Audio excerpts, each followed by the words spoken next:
In this video we will continue the creation of the simple airplane we began in the video QuickStart 1. We'll start the session by loading the model from the hard disk. Let's maximize the window and take a look at what we created before.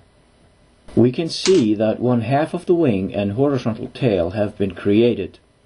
Surfaces requires the airplane to be completely modeled. While being an additional step, it is required to analyze yaw configurations. But additionally, it allows the user to create and analyze asymmetrical models. Let's create a mirror image of the wing and the tail. We'll do this by positioning our view in the XY plane and create a mirror image about the XZ plane. We select the right wing and the horizontal tail by dragging a rubber band enclosing all. Then toggle on the sketch mode toolbar and press the horizontal mirror icon. This creates a mirror image of the aircraft, saving us a lot of work. Let's go back to the three-dimensional view and inspect the model. The operation we just completed doubled the number of selected points, vectors, and surfaces. As a consequence, the model now has 5 extra points and 2 extra vectors, here being pointed out. While not necessary, it is better to merge all extra objects whose location in space coincides. If we don't, and say at some later time we were to change the model by moving the leading edge point to a new location, we would have to move 2 points rather than 1. Luckily, Surfaces anticipates situations like this and comes equipped with a tool that takes care of reconnecting points, vectors, and surfaces, so we don't have to. Go to the Tools menu and select the Repair command. This tool provides the user with several options that are detailed in the tutorial video Tools Repair. Here all the options we want to consider have been correctly chosen, so we can proceed to press the Repair button. The dialog boxes confirm our count of 5 points and 2 vectors. Now let's create the vertical tail. Let's select the XZ view. Then pick the Points tool and drop a couple of points to mark the extremes of the lower part of the vertical tail.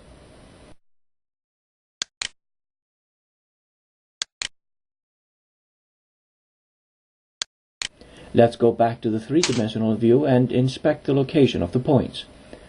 Now nothing prevents the addition of 3 new vectors for the vertical.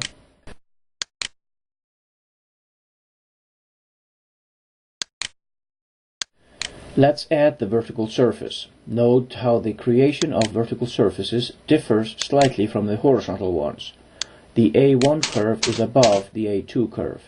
This ensures the panel normals will face towards positive Y.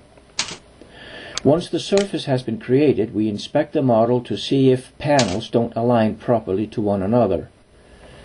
Everything appears fine, and nothing prevents us from just going ahead with creating a flow solution for the model. We start the process by supplying several necessary parameters. The remainder of this video will help you set up your first analysis properly. First, open the VLM console. The console is a form that contains all the tools you will need for your vortex-lattice analysis. Let's start by opening the VLM Model Properties dialog box. This form must be properly filled in before the solution is attempted. The form contains a number of tabs. The General tab is used to obtain information about the geometry of the vehicle and the acceleration field it is in. The Inertia tab is used to collect information about the mass, location of the center of gravity, as well as moments and products of inertia. It is of paramount importance to properly specify the CG location, as this is about which all aerodynamic and applied moments are computed. The Freestream tab is used to collect information about the far-field flow. Users should understand that the software computes the influence of the defined geometry on an imaginary fluid, most often air. The result allows the speed of the fluid to be computed at any point the user specifies. But for now, it is expected the user understands already concepts such as angle of attack, angle of yaw, and density. The Aerodynamic Properties tab is used to gather information about methodologies in the computation of drag and the effects of high-speed flow on forces and moments. These are commonly referred to as compressibility effects. Surfaces comes with three compressibility models, the well-known Prandtl-Glauert and the lesser-known Karmantian and Layton. The software also provides three different models to determine drag. It uses surface integration, standard drag polar or CD0 plus K times CL square approach, and Prandtl-Betz integration on a Trefitts plane. The vortex-lattice method only calculates the lift-induced drag, so the user must provide additional drag coefficients, namely the parasite drag and skin friction drag coefficients. Note that the Ostwald's span efficiency is only required to compute the coefficient K when you specify the standard drag polar method. A good aerodynamicist will always compare the computed drag to test results and pick a method that has a good correlation with experiment.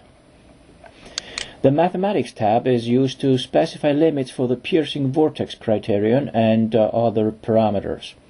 Typically, you should ensure your tab has similar settings as shown here. Finally, the Transfer tab allows you to transfer all the data in this form to an aircraft datasheet. Now let's continue to set up our flow solution.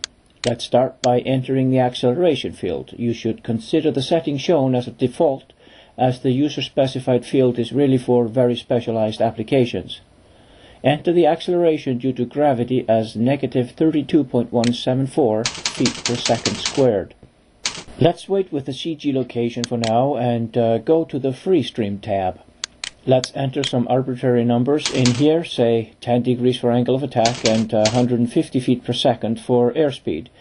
Let's use the built-in density and outside air temperature button to compute for us those properties at sea level.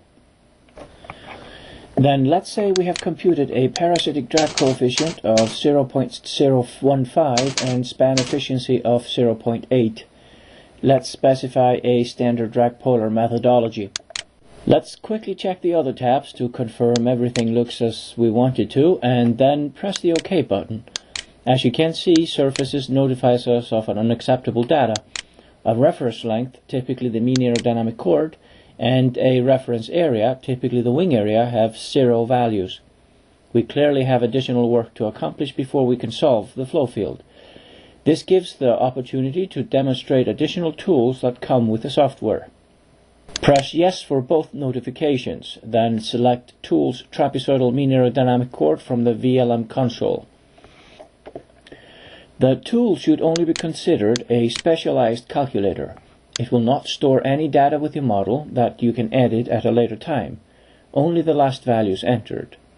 So if you're redoing MAC calculations for an older model, you will not see the data that was used then, only data used for your previous model. However, as you will see shortly, it has the fundamental difference from your ordinary calculator in that it writes a detailed analysis report in a text format that you can copy and store with your model as a comment. The tool is very simple to use. You only have to enter what you consider to be the root and tip chord lengths, as well as the X and Y coordinates of their corresponding leading edge points. It is by far simpler to pick these directly from the model as shown. It works better here to make sure the points selected snap to the points already defined. Open the Snap Control dialog and select the Snap to Point mode. Then pick objects in the following order, starting with the root airfoil vector, then pick the tip vector, then the root vector leading edge point, and finally the tip vector leading edge point. As you can see, the tool reappears with the information already entered. Press the Plot button to plot the equivalent trapezoidal wing planform, which shows where the mean aerodynamic chord is, as well as several important parameters associated with it. Press the Report tab to view the analysis report that was generated. It contains everything you need to know about the mean aerodynamic chord, its length, location, as well as important reference properties of the wing planform, such as the aspect ratio, area, and span. Press the Copy button to copy this report to the clipboard because we want to store it as a remark with the model. Then select the Transfer tab and press the Transfer button to store important results with our model. These, by the way, are the missing information we were prompted to provide earlier. Close the tool. Before we solve the model, let's save the mean aerodynamic analysis report. This is a good practice because you will never know when it comes in handy to be able to access it. Select Edit Remark from the Surfaces worksheet. Right-click to display a menu and select the paste command from it. Press the OK button. Now let's clean up here a little. Then access the VLM console again. Press the VLM Model Properties icon. This opens the by now familiar Properties form. We can see that all the geometry data has been entered for us, including the reference chord, span and area, as well as a number for the CG location. You should know that the CG location is only based on the geometry we calculated. Whether it is the true CG or not, based on some kind of an inertia analysis, is another thing, and it is left to you as a designer to decide what range or value of CGs is appropriate. Anyway, press the OK button to close the form. Let's do one more check before we try to solve the model. Select Tools, Check CP/Vortex Distances from the VLM console. This tool will compute the distances between all vortices and control points and flag those that don't meet the distance entered in the form. Press the OK button. We see that several panels on the horizontal tail don't meet the criterion, and therefore attempting to solve is futile. This is a potential problem during calculations, as the influence of each bound vortex on a control point of another panel may introduce computational error. Before we panic, you should know that Surfaces uses a double floating point algorithm when solving, which improves accuracy. However, any experienced vortex-lattice modeler will attempt to minimize the potential for error to the best of his or her ability. Let's go to the three-dimensional view and look at the culprit. Let's select the horizontal tail and the vertical tail, since it is connected to the horizontal tail. Here we can attempt to minimize any computational error potential by changing the number of panels on the defined surfaces. Knowing we don't want the number of panels to be too low, we can modestly reduce the number of chordwise panels on the horizontal and vertical tail from 6 to 5. Select Modify Change Surface Properties from the Surfaces worksheet and enter 5 as a number of chordwise panels. Press the OK button and note the changes appearing on the selected surfaces. Note that we could also have tried more and not fewer chordwise panels, but as a rule of thumb, try to have at least 5 chordwise panels per surface, such as wings and tails, unless the surface is very small compared to the surrounding surfaces. Now go back to the VLM console and select the VLM Solve Model icon. Note that this is the VLM Properties form, except the OK button now says Solve. Press the Solve button. Again, we see our effort has not paid off fully, but there are fewer panels not meeting the criterion than before. Let's go back to the VLM Solve Model dialog. Select the Mathematics tab and add a couple of more zeros to the criteria limit. This is really a brute force approach and is not recommended. However, it may be necessary at times. This model was especially designed to provide an opportunity to demonstrate how to tackle difficulties that may come up. Hopefully your model will not pose any such difficulties. Remember, you should always treat your solution with great caution should you have to resort to the level of effort shown here. Anyway, let's move on and press the Solve button again. This time we see at the bottom left on the status bar that Surfaces has indeed managed to create the aerodynamic influence coefficients and is now solving the flow field for us.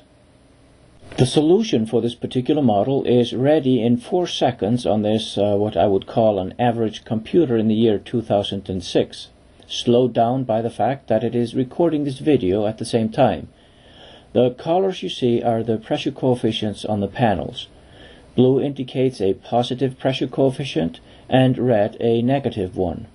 The shading is relative and is based on the highest or lowest CP found. For instance, the blue color on the vertical tail is not necessarily indicative of very large positive CP, which are in fact very small positive values. In contrast, the lowest CP on this model are of the order of negative 2.74. We have made quite a progress in this video. Our work will continue in the next video, QuickStart 3, where we will explore the data we can extract using the vortex-lattice method.